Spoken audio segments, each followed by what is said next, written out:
wanted you to know how wonderful things.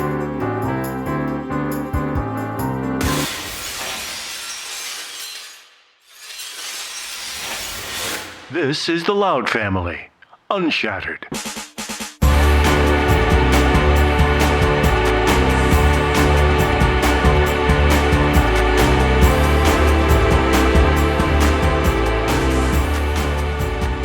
Hi everyone, I'm Grant Loud. Thanks for checking out the Loud family UnShattered. I'm sitting here with my two partners, Tina Lee. Hello, Tina, hello. Yep. Hi. Don't be shy. And Ben Davidson. Hello, everybody. And hello to you guys. Thank you. So for anybody that doesn't know what this is all about, let me just give a little brief background. In 1971, my family agreed to participate in a proposed documentary that came to be known as An American Family. That 12-part series aired in 1973, and it's now widely regarded as the beginnings of reality TV. How all that happened is a pretty interesting story that's never been told.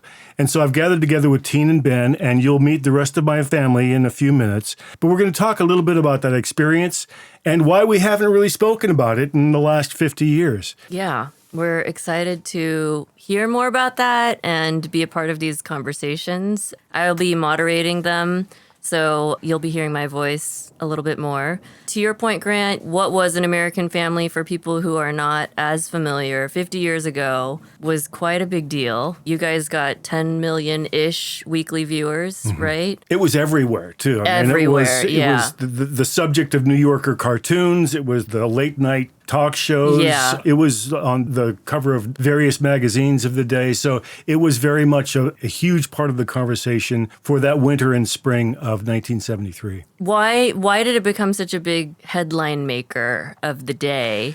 For one thing, nobody really knew what to do with it. It was intended to start up a conversation about families and how everyone deals with each other. But as filming went on, it uncovered some of the fractures in my parents' relationship. They divorced on camera, and that was shocking to the nation at the time. And then my brother was essentially outed to the nation and became the first openly gay man on television. It wasn't something that anybody was ready to talk about. Yeah. And in 1973, that was a big deal. Yeah. Right? No one had seen that. And I think an interesting point, too, is the fact that I think there was a disconnect, and you guys talk about this at some point, but what journalists thought of the show or what to do with the show and what the viewers thought. And it seemed to be very splintered, right? Like, journalists tried to approach it from sort of an entertainment television mindset. To be fair, they really didn't know what to make of it. Yeah. And they were fed a certain line about how to approach the series that had nothing to do with our intentions for getting involved in it. And in fact, what we had agreed to was hopefully a piece that was going to start a nationwide discussion about families and how we interact. That didn't happen at the time. When you say that didn't happen at the time, you mean the people's reaction to it wasn't what? Well, the the objective media's of the show. reaction to it had nothing to do with talking about families and our social values. Right. A huge chunk of the audience that did watch it, they looked at it and they said, well, I am like that. And that's exactly what was intended. And we did hear from a lot of people that it did resonate with and they did find a lot of value in it. And that was a very satisfying experience for us. I think that makes sense, too, just because, 20 years before the Real World is a thing on MTV, right? Yeah. And the Real World came, as you'll hear, came directly out of An American Family. Yeah, this was before reality TV, before unscripted television became like such a common thing that it is now, right? And so I can imagine that in that day, people did have probably a lot of questions about what it was they were watching and why, right? There's the way that it's shot too is quite different from reality TV today. You're really watching a family just live life. And I don't even know that anything equivalent has ever been done since, to be honest, in that regard, because there wasn't a need to entertain, if you will. The point of it was to observe, and you really get that sense of being like a fly on the wall watching the show. And it's one of the reasons that we take exception to being called the first reality TV show is because the intention that we had was that this was a documentary and that nobody had any idea of what reality TV that wasn't invented yet. So it wasn't even a beast that was under consideration. We thought this was a documentary. We thought that it was going to be about universal issues.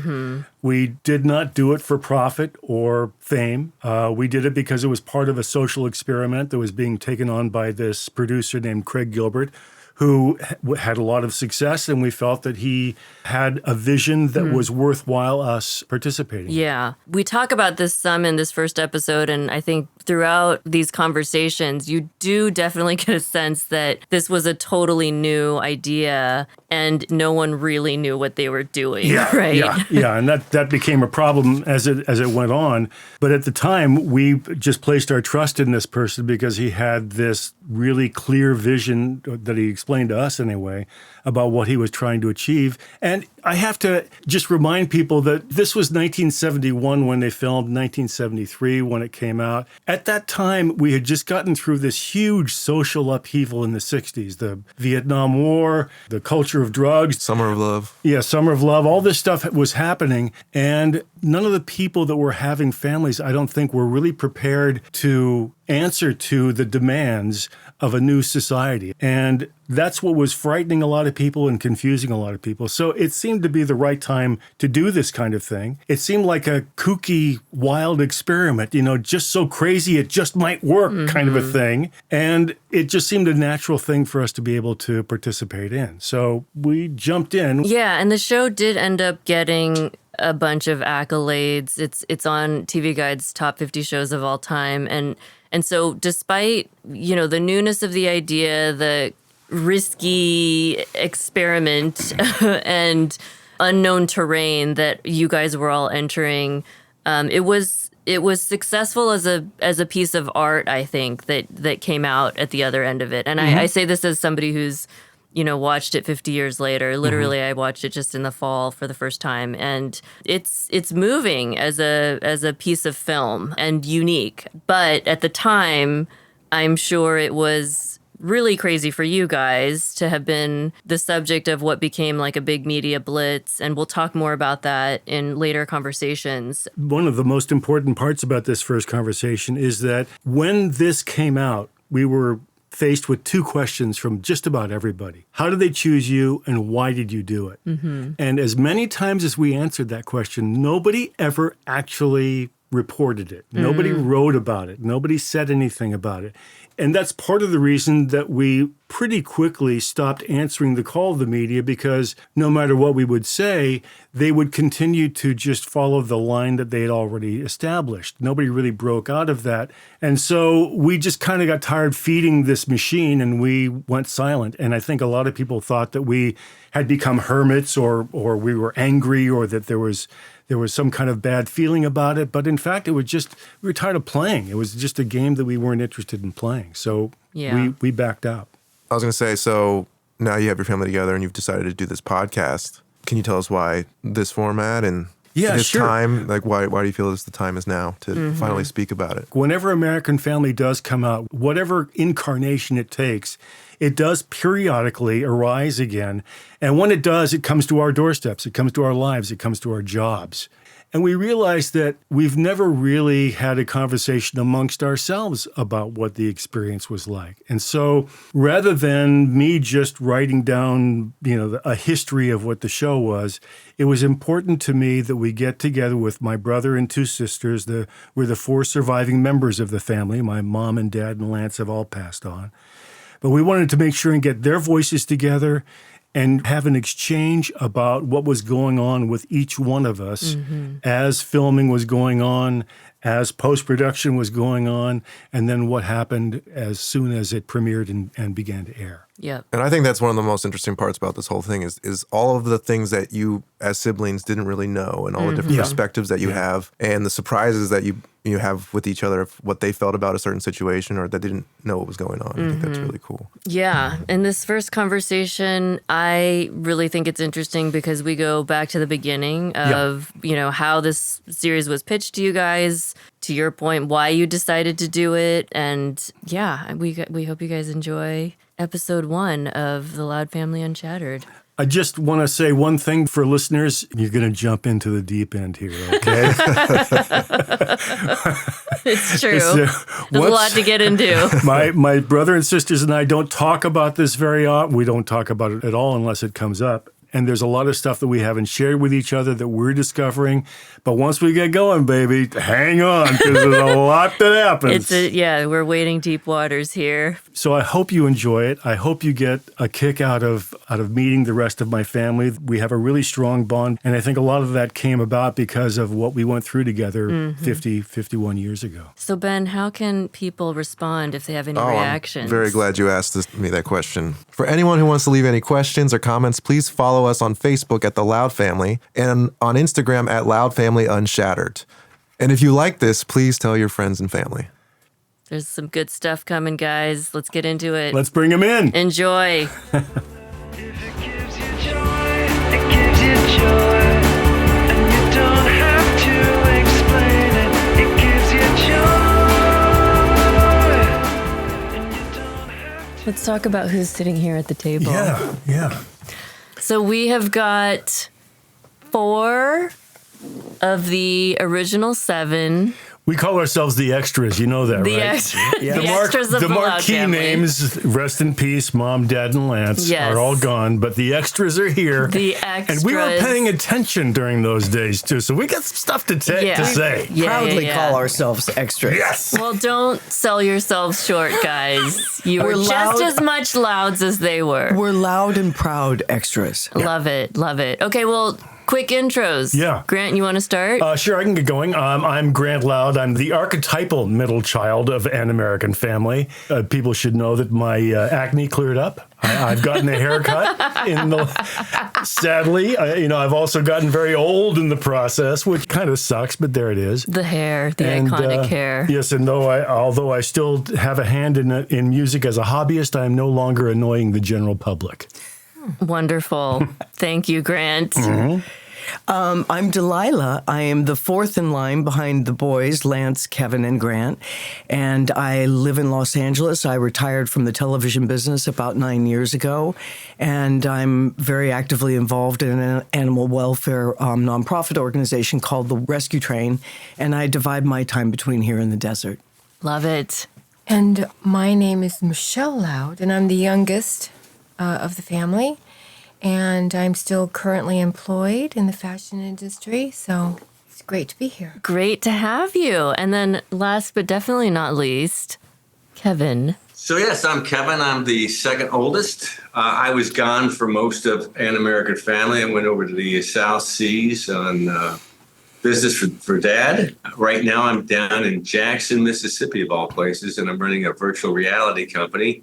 And we do educational experiences for schools. Great. Well, it's exciting to have you guys all in one place to talk and debrief about this very impactful situation that happened to your family 50 years ago now. 51 now. 51. Yeah. 51.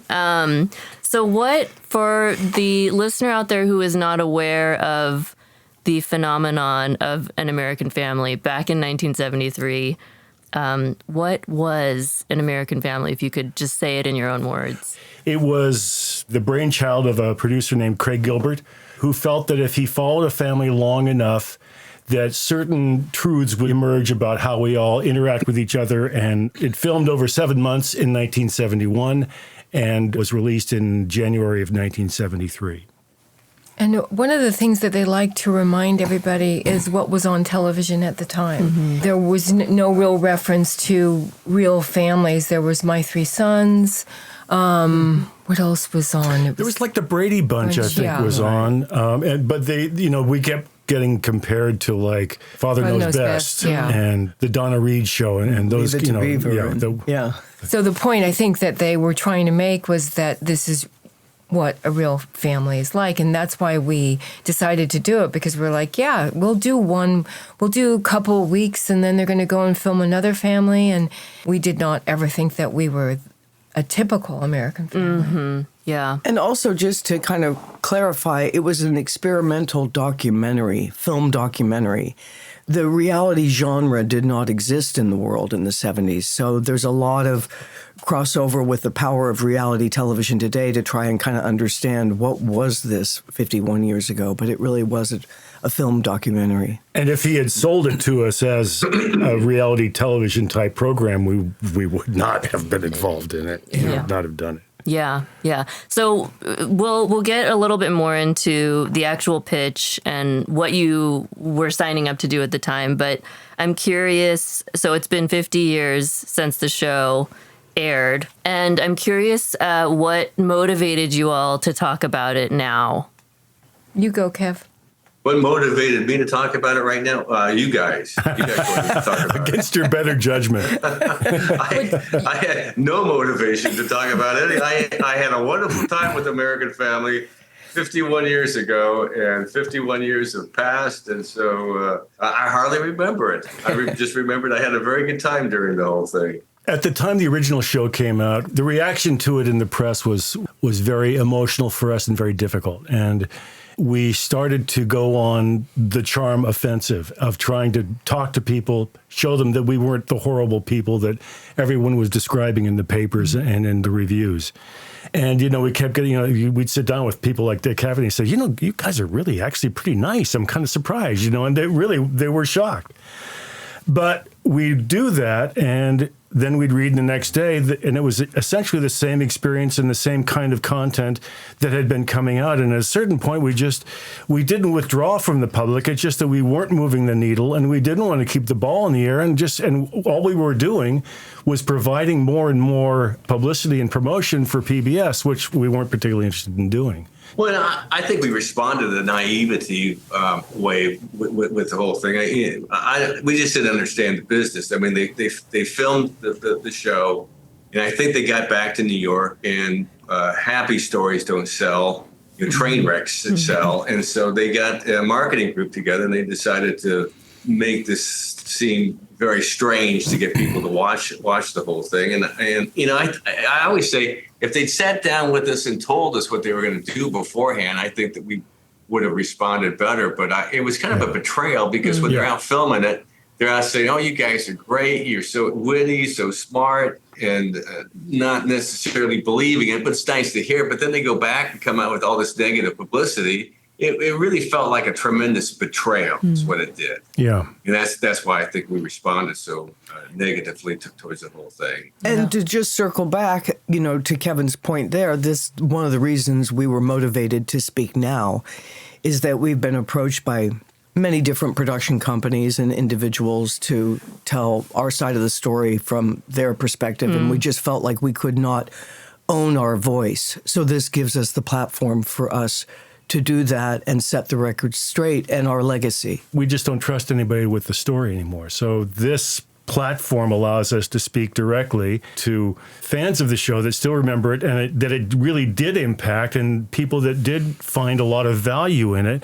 They've been supportive over the years. We've been really grateful to them, and we've had a good relationship with them. So we thought, if this is coming back out as a pledge drive, or it's going to go on streaming or something, we are going to provide some context for what happened and why that happened, and show people what we did go through and what was really going on throughout the entire production, not just in front of the camera. Mm-hmm. And some of the things you learned as a result, right? Yes, the hard way, as they say. And I think that we continue to say the same thing, which we were saying then after the series aired, which was that divorce and the things that happened to our family didn't split us up and destroy us and turn us into drug addicts and alcoholics. We all continued on.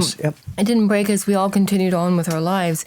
And that was the message we thought. We didn't know that my mother and father were going to get divorced, and that, having an older brother that was gay was going to be so shocking to everybody. Yeah, I think that we, even afterwards, when we were going on all these talk shows, we just wanted to continue to say, look, we're okay. Love, our mother and father's love between each other and the family was what really kept us all together. Yeah.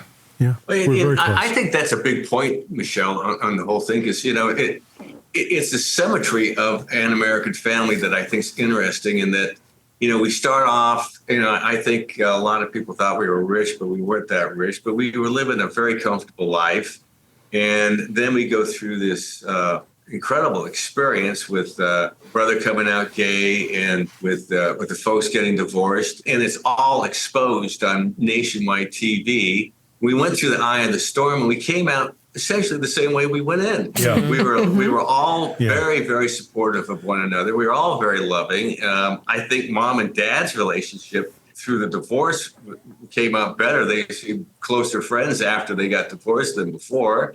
Lance everyone always loved Lance. And so, it was an interesting symmetry in that you start off with this loving family, you go through this hellacious experience, and then when it's all said and done, we're still a loving family. We still hung together. Mm-hmm. Well, the other thing about it, I mean, since it was a documentary as well, we weren't paid. We didn't get any kind of financial, payback for anything.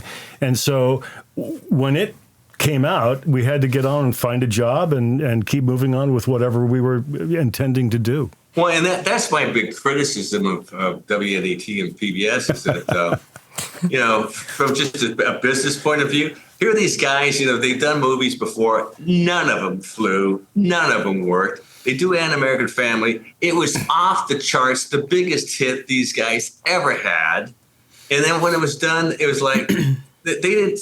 You would think if they had any really forethought, they would have thought, God, that was a hell of a deal. Let's do another. Let's do another season 2. In season 2, mom goes off to New York it starts a new life there. It was the. Don't start pitching it, Kevin. Do not make this your elevator pitch. It was the very time. And Lance is down there in CBGBs, and of course, Grant, you were very entertaining. I mean, they could have done 4 or 5. I mean, they really discovered a formula there. And, I think the formula was basically that people were tired about these Hollywood script endings, and they liked to see real people faced with real issues and how they handled that family. And apparently they like seeing people fight. Apparently. They like tension and loneliness is and very women big. yelling at each other, and we were not a very good reality TV family.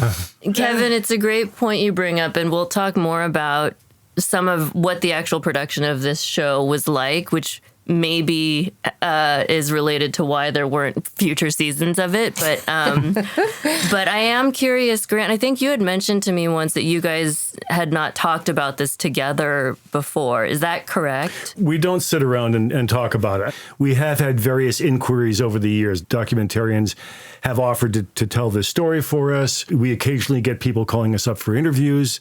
It always does come up. Mm-hmm. And every once in a while, we'll talk about something, but it's always been really fascinating to me that it's only when we sit down and talk together that we really understand the context of it ourselves, because I will not have known what Kevin was going through. Michele was having issues with, being the last person in the family and trying to get through high school. And I was just trying to get out of the house. So all of these different interactions and the relationships with our parents and the experiences that we were having, we were so experiencing them alone by ourselves. So it's when we sit down and talk about it that we can really share and say, oh, I didn't know about that. Yeah. I see now. That makes sense now. And that's the thing I think that relates to a lot of families. Like we all think we've had this shared experience until you actually sit down and talk to one another about, well, what did you, like Kevin will tell me stuff about the family that I had no idea happened, which is not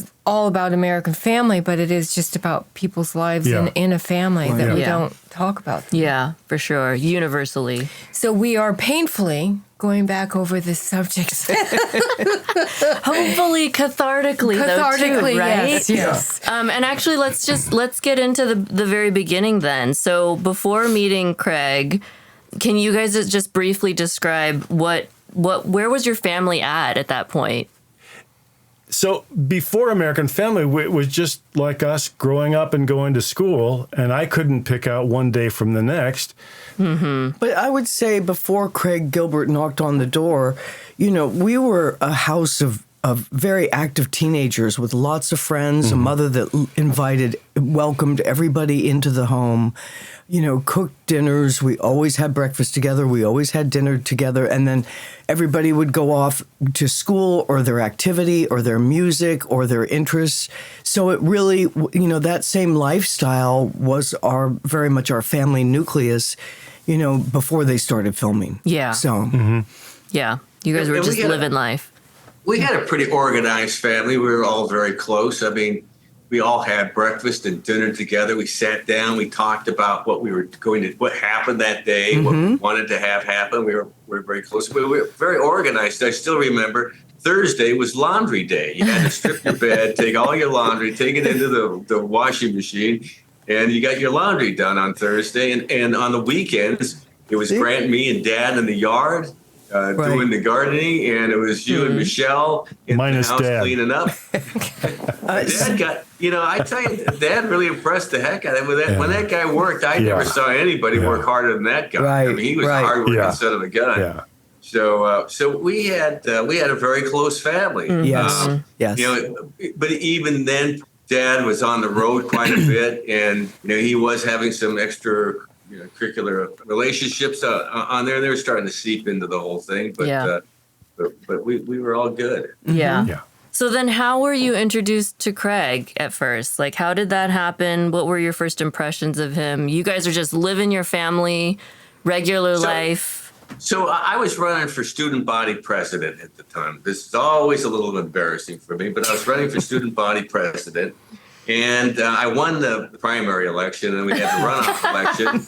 And I was his campaign manager, and I came up with the slogan, "Be heard, vote loud." Oh, gosh. I love it. It's carried me a long ways. The one thing I had going with So my good. campaign was that slogan. And so I had, and as Delilah said, we were fairly active. So I had about 20 guys and girls up at the house, and we were planning the next day and the election, all that stuff. And then Mom introduces me to this guy, and she's this guy's Craig Gilbert. He's just doing stuff with the families and wants to send a camera down to the school tomorrow and take a photo. And I'm like, yeah, okay, fine. See you later, pal. And so I go down there, I lose, right? And I go into the election headquarters to give my conciliatory speech, and friggin' cameras. They say, "Oh, there's Kevin," and they throw these cameras on. I'm thinking, yeah, it's kind of weird filming the loser, So, and I think these cameras, I was thinking when Craig said I'm going to send a camera down there, I'm thinking it's like a 35 millimeter, a camera. I'm not thinking any movie cameras, and so I'm thinking this is probably the local TV station. So I go over, I congratulate the winner. Cameras follow me over. Then I go back to my area. My crew is hanging out. Cameras follow me back. And I'm thinking, these guys are really freaking cruel. I mean, what do they want to do? Catch the pain of the loser, The agony of defeat. Yeah, they wanted a close-up of it, Jeez, they got the big freaking lens up there. They got their sun gun going on me. And so, I was perplexed by this, and then we all went back home. The friggin' cameras are at the house. I am going to come unglued with these sons of bitches at this point in time. And then it was explained that these are Craig's cameras that he'd asked the night before, and then he talked something about doing this documentary, and that's how I was introduced to Craig Gilbert and doing the whole. Wow. So were they almost like test shooting at that point, or I guess because I never saw any of that original thing. Wow, that's an intense introduction, Kevin. Yeah. Yeah. And that's pretty much the way I remember. I remember meeting him the day before, and then them filming on Kevin's election day. So did they just record for a day or so, and then there was an agreement, and they came back, or? Well, can I back up a little bit and for sure. because there's a really interesting little pre-story to this, because Craig was a successful producer with NET or PBS, public television. It goes through a bunch of different permutations that I won't try to define. But he was a successful producer. He was unhappy, though. He'd had a couple of big successes, and he was unhappy there. And so the president of the company said, "Listen, write me a pitch. of what you want to do, blue sky, and let's see what you got. And so Craig had this idea that he wanted to follow a family for an extended period of time and see how he had this idea about, I wanted to see what's happening between man and woman, what's going on in the relationships between people and families. And so he wrote this pitch. The president immediately accepted it. It sounded like it got funded pretty quickly, the entire funding for it. And he said in a later interview, he said, they accepted my pitch, and I went out and got drunk for a week. And then I thought I'd better go look for this family. And so he starts looking for a family. He says he spent 3 months looking for families. But among the various problems that he was having is that the families were already in therapy, and he wanted this to be kind of like therapy for the family. So he wanted to find a family that was West Coast. He had a real thing about the West Coast. But he couldn't find the right thing, and he was looking for it, and he finally read this book by Ross MacDonald called The Underground Man. And it's one of the Lou Archer detective stories. And Ross MacDonald wrote these stories about families of privilege and a younger generation that had learned to not respect their elders. And so he read this book and he thought, that's exactly the family I want. That's it. And so he calls Ross MacDonald, who lives in Santa Barbara, and he said, I've read this Underground Man. And he said, well, I've set that in Santa Barbara. I said, why don't you come out and I'll show you around. So Craig goes out and meets Ross MacDonald. And then finally, Craig says, well, maybe you can introduce me to somebody and maybe we can find some. So Ross MacDonald sets him up on a blind date with a woman who happens to be reporter for the Santa Barbara News Press and a friend of Mom's. So he meets this woman. She tells him about Mom. He meets us. Now, circling back to The Underground Man, the story again, it concerns a ranch house up in the hills that is suffering through a huge brush fire in Santa Barbara at the time. It talks about a father who's having problems with his son that doesn't want to go to college and learn business. It talks about a daughter that is in dance class. Oh, and the matriarch of the family is a Stanford graduate. So when he walked in the door, as he later said, he knew immediately that we were the ones that he wanted to, without meeting us, without talking to us or anything. He was so focused on this book and what we represented as far as it, that it was just, little did we know, we were cooked before we even met him. It's fascinating. Yeah. It's fascinating. Well told. A blind date, for crying out loud. Did you guys have much interaction with Craig then? Or was it more just like he was the guy who signed the deal and you were mainly around the cameras and production people? Well, and Michelle, you know that Craig's connection with Mom and the family. I think, when they... In Mom's book. Yeah, in Mom's book, but they talk about the first night that they all met, and they had people in common that they knew. And his wife had gone to University of Oregon with Dad. Dad, yes. And his ex-brother-in-law had gone to Stanford with Mom. Yeah. So in her book, she says it was like old home week. We brought out the yearbooks and we had a good old wallow, which means there was a lot of booze going down in the Loud house. And then we met him after that, after they came, and then he was like, presented the idea. Yeah. I remember it happened that night that it was sort of presented. But that's my memory. Well, he was very much the visionary and the director, kind of the driving force. But he also was behind the scenes, and he, developed a good intellectual friendship with my mother. And I think that gave her a good outlet, as the filming sort of progressed and that sort of thing. Yeah. So then what was let's talk about the initial pitch then to you guys. Yeah. What were you guys aware of that you were signing up for? Well, he presented this. I have to read a couple of these things because Mom says Craig was full of angst. To him, everything was sad and terribly important and had a lot to do with soul. And Lance later said he was an angst-ridden, guilty, white liberal guy. A nice guy. I love it. So he was presenting this idea where you guys are going to be a mirror for society. This will not be about you. This is going to be about everybody. They're going to see themselves. They won't even notice you guys. I know that sounds crazy, but he really pulled us into this idea that we were going to embark on this grand experiment with him, and we're going to partner into this thing, and that if we would allow this to happen, there would be this huge healing, process for anybody that was watching. And so we're kind of, all right, I'll do it if you want to do it. Sounds good. We believed him. We thought, God, And Mom had already given her total loyalty to him. They had bonded, and she was totally in. Dad was like, let's do it. Let's put the family on camera. That's, he was always up for anything that would get us out of, the small town life, So Yes. he was totally in, and we didn't really care. It wasn't really going to affect, I had my band. Kevin had his stuff going on with the election. Michele with the horse. Delilah, we all had a million things we were doing. It just seemed like it was an easy thing for us to just, allow them to do. Mm-hmm. How did you actually decide as a family to do it, or was the decision more made by Mom said we're going to do it. Mom said, and Dad said, I'm good with it. Whatever you want, Patty. Kevin, That's how many family decisions get made. Kevin, what's your memory of it? Well, I remember talking to Craig. I was asking him what he was going to do. He said, through your historical movies, photographs, and things, I'm going to project what American family life was like 50 years ago. And then with what we're filming with you, we're going to show what it looks like now. And then I'm going to project it 50 years in the future. And I was thinking, I don't know how in the world this guy is going to do that. And then I started watching some of the outtakes.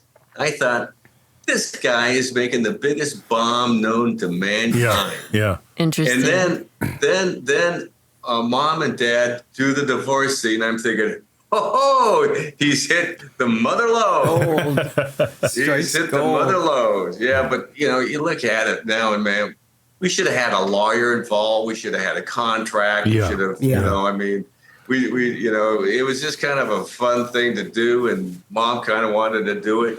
It's a different era. But we also kept believing that it wasn't going to be about us. Right. And in the end, all anybody saw was us and our acne. And how hateful we are. Yeah. Well, it was going to be 8 parts. He was going to do a 1-hour show on 8 different families, and he wanted families. So he was telling me he didn't want a family from big metropolitan areas like New York or L.A. because he felt that those were not really the core type of families in America. He wanted it from a decent metropolitan size, 100,000 to 350, and he wanted kids that were in high school range because he thought that they would be more interesting than toddlers, and so he had the list of things he wanted, and we checked all the boxes, and there we were. I sort of remember that too, Kevin, because in Craig's original pitch, I recall him really sort of stating it like a geographical family comparison. How would a family in, the Santa Barbara area compare to somebody in the Southeast or the Midwest? So we kind of thought we'd be part of, one family, one piece of 7 or 8 different families across the country. So the bar to entry was very easy for us because he was coming in originally and saying, listen, we'll be here for 2 weeks, maybe a month. There'll be 1 hour on 5 or 6 or I don't know how many different families, but we're just going to start with you guys, and then we'll move on. But it's not going to be, we won't be here for that long. So it was kind of like it was easy to get involved. Yeah, it was going to be 2 weeks of shooting. We're going to do 1 hour, and we're going to be 1 of 8. And so we thought no big deal. Yeah. But there's another thing that you don't know about yet, Kevin, that I found out recently. No. What is this? I spoke to Susan Lester, who was Craig's associate producer from the beginning, and I was talking about this thing of saying, well, we were only going to be 1 of 5 or 6 families. It was going to be an hour, and she said, no, that's not true. It was never going to be anything but 1 family for an extended series. That was what they talked about, and that's what they were always intended to do. It's just that's how Craig sold it to us, and then gradually said, you know what, you guys, oh my God, we were laughing at that thing you did with a horse. It was just delightful. Your band is so great. It's just blowing smoke at everybody. And we all were buying it, and so he'd say, well, it's going to be a little bit longer. We'll stay a little bit longer. And then at a certain point, even mom and dad were saying, listen, how long is this going to go on? And dad was saying, I want to see a proposal. I want to know exactly when the last date of the, and Craig kept disappearing and going back to New York and being evasive. And at that point, then, of course, the divorce hit and everybody just scattered. And, we were all just the walking wounded for the next 3 or 4 months.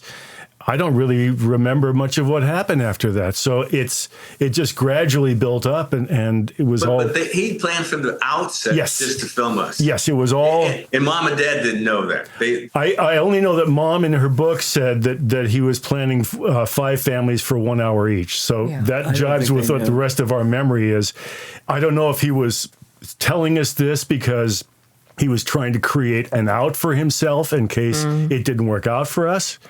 But honestly, I don't think that's the truth. I think he misled us because once he got his foot in the door, then he just kept coming back and saying, listen, this is so great. We're rethinking the whole thing. You guys are the guys. This is going to be great. He was very bitter that I did not know that. That's amazing. None of us, it's news to all of us. That's something that I haven't learned. I didn't learn about until just a couple of weeks ago. The other thing, though, that I knew from the sound person and the cameraman was that they felt that Craig had too much presence in the house and was influencing mom too much. So they banned him from coming into the house. So that's why he was always down in the hotel. Well, we're going to talk a lot about that, too, because everybody was drawing their own ethical lines except us. We never said stop filming. We never said I want to do something again. We never said you can't do that. We were complying with the ground rules as they laid them out. But these people, Craig had mom needed support. These were really difficult times for her. He was there with her a lot and talking to her a lot. Susan Lester became fast friends with her to the point that Alan and Susan demanded she be removed to New York and be back in the main office and not be allowed to be in Santa Barbara anymore. Yeah. And Alan and Susan, to give the devil their due, they had to try to walk some kind of tightrope to create a quasi-relationship with us without crossing the line.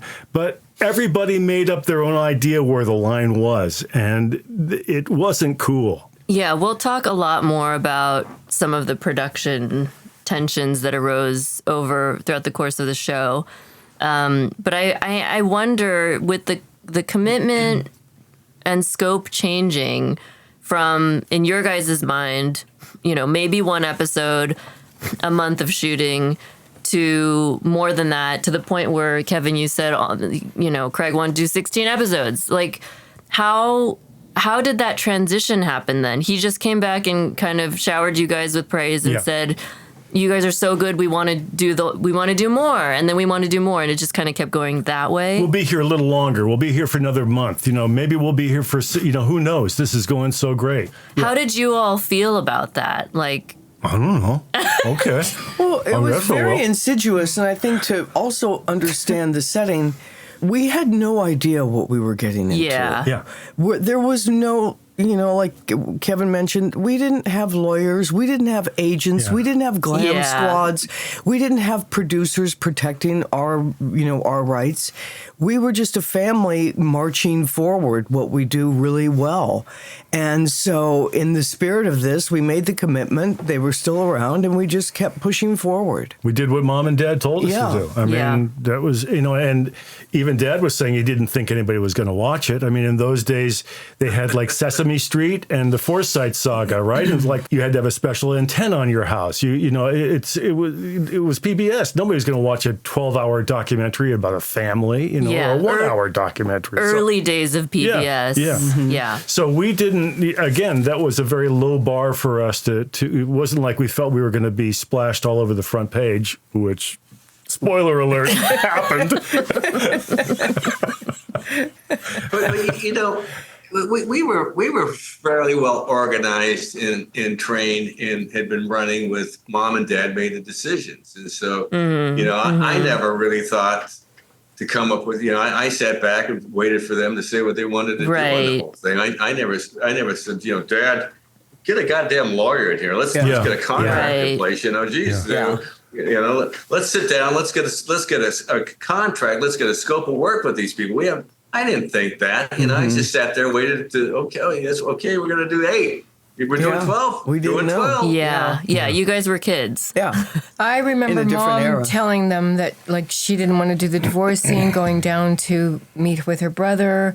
I mean, and when we were in Taos together, she was so upset over the demise of her marriage. I remember going into the hotel room with Susan Lester and just saying, I don't want to do this anymore. This is it. And they were like, oh, you've got to do it. It's educational television. It's going to mean so much to people. And this is a great experience. And I just said, it's just really not a good experience at all anymore. It was abusive, yeah. And so, yeah, there were times that I remember trying to pull out of it and then getting thrown back in. So I got really good at disappearing. Looking at it from the vantage point of 2024, looking back at what they did, it was so incredibly reckless. The way that they approached it, the way that they presented it, the loyalty that they demanded from us, the promises that they made us. And they didn't make us a lot of huge promises. They said, listen, we're going to be really careful with this material. We're going to handle it really delicately and really respectfully. That stuff went out the window. And it was anybody's game at one point. And we were just essentially just lost in the storm. Yeah.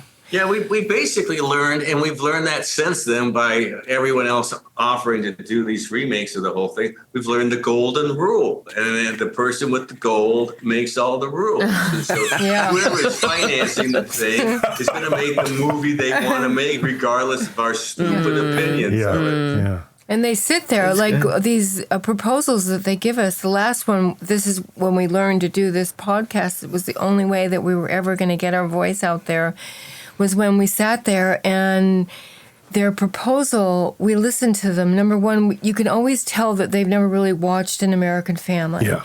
And then number two, they are motivated by the press that they've read. So they think that we're like total idiots. And we just sit there and we listen to them. We're like, we're not doing this again. But it's always the same pitch. We're going to do this. And it's going to be really great. And we're like, well, who's involved? Well, don't worry about that. Anyway. And nowadays, everybody's interested in it because of reality television. And I totally get the connections between us and reality TV. But unless you really understand what we were doing and what was intended and how that morphed into reality TV, it's not a conversation that I'm willing to have. I just don't. We didn't make reality TV. It was something that was going to happen. PBS did. WNET did. Yeah. By sensationalizing something. But I'm always nervous. I mean, even that cinema verite. I mean, I remember talking to the writer at that HBO cocktail party they put together. He never talked to us about it. He talked to me after the thing. I mean, no one ever talked to us about what was going on or whatever. I mean, I contacted the producers because we'd heard rumors that it was happening. And so I just wanted to find out, are you really doing this?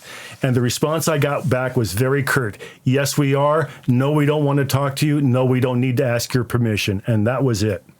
Closed door. I mean, Grant, on that note, I have a copy of the agreement that you guys signed to, which is just 2 paragraphs. Right. I know that those contracts now run, pages and pages. Yeah.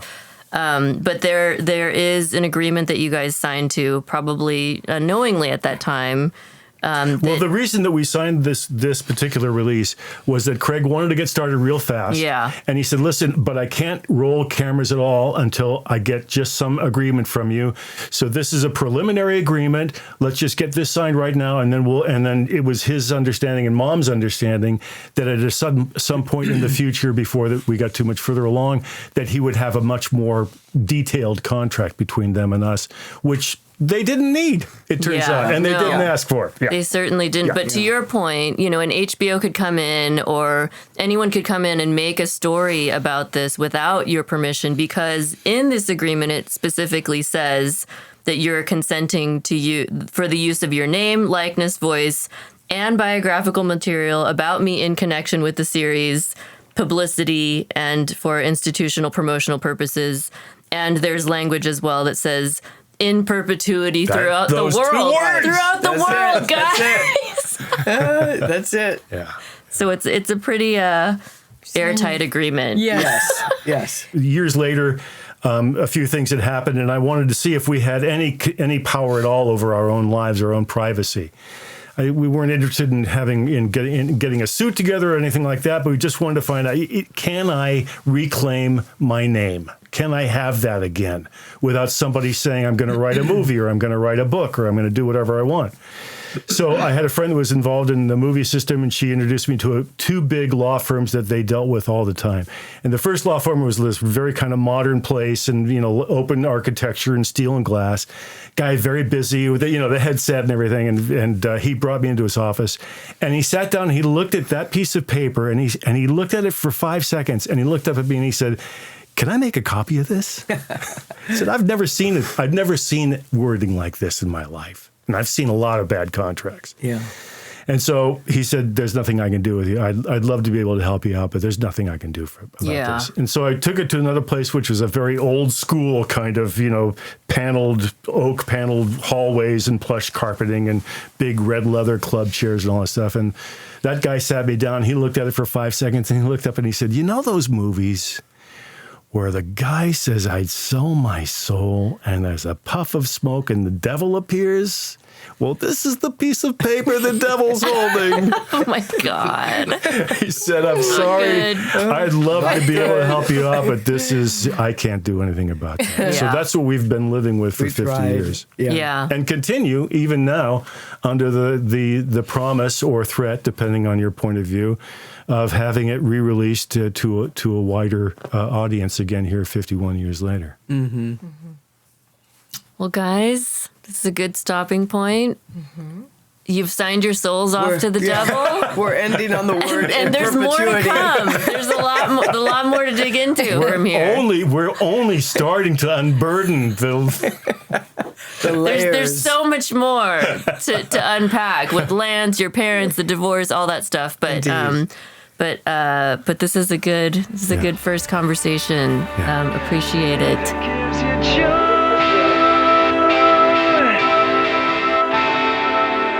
The Loud Family Unshattered was produced by Grant Loud, Tina Lee, and Ben Davidson. Music by David Poe. Discover more at davidpoemusic.com. Special thanks to Harry Friedman and Cole Kuntz. This has been a Magnus et Superbus production.